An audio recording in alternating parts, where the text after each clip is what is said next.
자, 밥 딜런, 제발 좀 전화 좀 받으세요. 이게 어떻게 된 일입니까? 지난주 금요일 세계를 깜짝 놀래켰던 밥 딜런. 자, 저희가 영상으로 준비해봤습니다. 노벨 문학상을 타게 된 대중가수의 모습, 그 처음부터 지금까지의 상황입니다. 소개해드립니다. The Nobel Prize in Literature for 2016 is awarded to Bob Dylan. Knock, knock, knocking on heaven's door. Knock, knock, knocking on heaven's door. We're sorry, the number you have dialed is not in service at this time. I'm gonna wipe the blood out of my face. 자, 김도혁 기자, 이게 어떻게 된 일입니까? 전화는 받아야 되는 거 아닙니까? 네, 많은 분들이 굉장히 당황을 하셨고 스웨덴 할리먼에서도 굉장히 당황스럽다는 반응을 보였습니다. 밥 딜런에게 지속적으로 연락을 취했지만 닷새째 밥 딜런은 연락을 받지 않고 있습니다. 2016년 노벨 문학상 발표 당시부터 뜨거운 관심을 불러 모았던 사람이 이제 밥 딜런이었는데요. 밥 딜런은 지금 현재 어떠한 제스처도 취하지 않고 잠적하고 있는 상태입니다. 매니저는 밥 딜런이 자고 있다 이러면서 스웨덴 할리먼의 연락을 지속적으로 밥 딜런에게 전달하지 않고 있는 그런 상황입니다. 그러니까요. 이 매니저도 참 대단한 것 같네요. 이제 처음에요. 자, 스웨덴의 할리먼에서 노벨 문학상을 밥 딜런에게 주겠다고 결정한 뒤에 일단 전달을 해야 되잖아요. 공식 발표하기 전에 전화를 걸었는데 어렵사리 매니저한테는 전화번호를 얻어서 미국까지 전화를 걸었는데 우리 가수 지금 자고 있습니다. 노벨상인지 뭔지 잘 모르겠습니다만 받을 수 없습니다. 답을 했다는 건데 어떻습니까? 전화는 받아야 되는 거 아닌가요? 이러다가 혹시 상도 거부하는 거 아닌지 아직 가닥을 알 수도 없는 거죠. 네, 지금 굉장히 의견이 분분한 상황입니다. 대부분 이제 일반적인 노벨상 같은 경우에는 할리먼의 연락을 받고 난 이후에 시상식에 대한 안내를 받거나 수상 소감을 전하는 것이 일반적인 수순입니다. 그런데 이제 발표 당일에도 이제 2시간 반 이후에 매니저 전화번호만 간신히 알아냈던 것이 이제 할리먼이었는데요. 하지만 이제 시상식에 참석하지 않는다고 해서 수상이 취소되거나 하지는 않습니다. 2013년에도 유사한 사례가 있었는데 이제 노벨 문학상 수상자인 이제 앨리스 먼로 씨죠.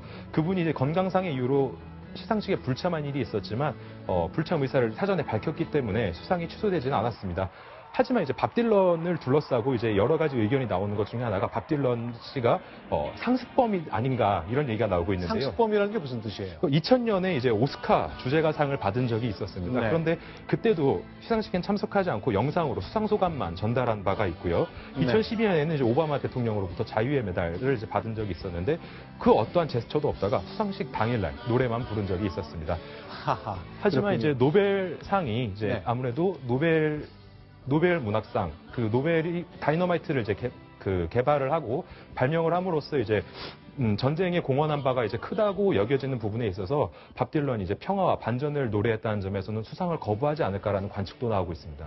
바로 그런 이유 때문에 더 받아야 되는지도 모르겠습니다만 어쨌건 밥 딜런이 과연 상을 받게 될지 정말로 기행처럼 당일에 갑자기 나타날지 그건 아무도 예상할 수 없는 상황이 이어지고 있습니다. 손수 변호사. 네. 근데 뭐 대중은 자연스럽게 반응하겠군요. 그렇습니다. 매년 이제 노벨 문학상 수상자가 이제 결정이 되고 발표가 되면은 이제 저서가 많이 팔리는데요. 특히 밥 딜런이 자서전을 이제 써놨습니다. 썼는데 불과 며칠 사이에 판매량이 무려 10,000여 권입니다. 그런데 이 10,000여 권이 지난 11년간 판매됐던 8,000여 권보다도 더 많은 부수기 때문에 굉장히 흥미를 모으고 있고요. 또한 음반도 마찬가지인데요. 이제 불과 며칠 사이에 1,000장 이상 판매됐고 이게 1년치 판매량보다 훨씬 많다라고 해서 화제를 모으고 있습니다. 그런데 이제 오늘 나온 동아일보 기사를 보니까 또 하나 주목해야 될 것이 사실은 이제 어쩌면 노벨 문학상을 예고했는지도 모르겠습니다. 하버드 대학에서 이미 10년도 넘게 전부터 밥 딜런의 노래 가사를 고대 로마의 문학과 연결시키는 수업을 해왔다는 거죠. 그렇습니다. 2004년부터 13년째 계속해가지고 이제 신입생을 대상으로 한 교양 과목이 개설돼서 열리고 있는데요. 이 토머스 교수가 밥 딜런의 노래와 고전 문학을 이제 함께 가르치는 그런 과목을 개설하고 있습니다. 참 흥미롭게도 이 교수는 사실 밥 딜런을 만나본 적도 없는 교수고요.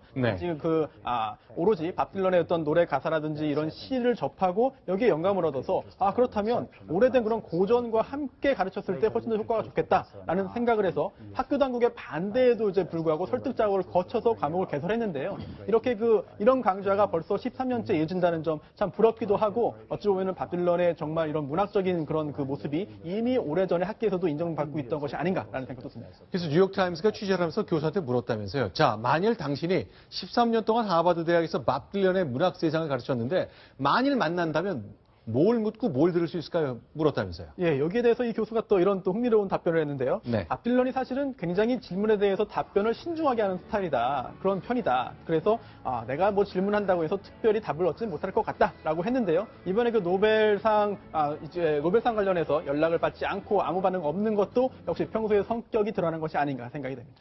알겠습니다. 기행일 수 있을까요? 아니면 깊은 무언가의 생각이 있은 걸까요? 굉장히 궁금해집니다.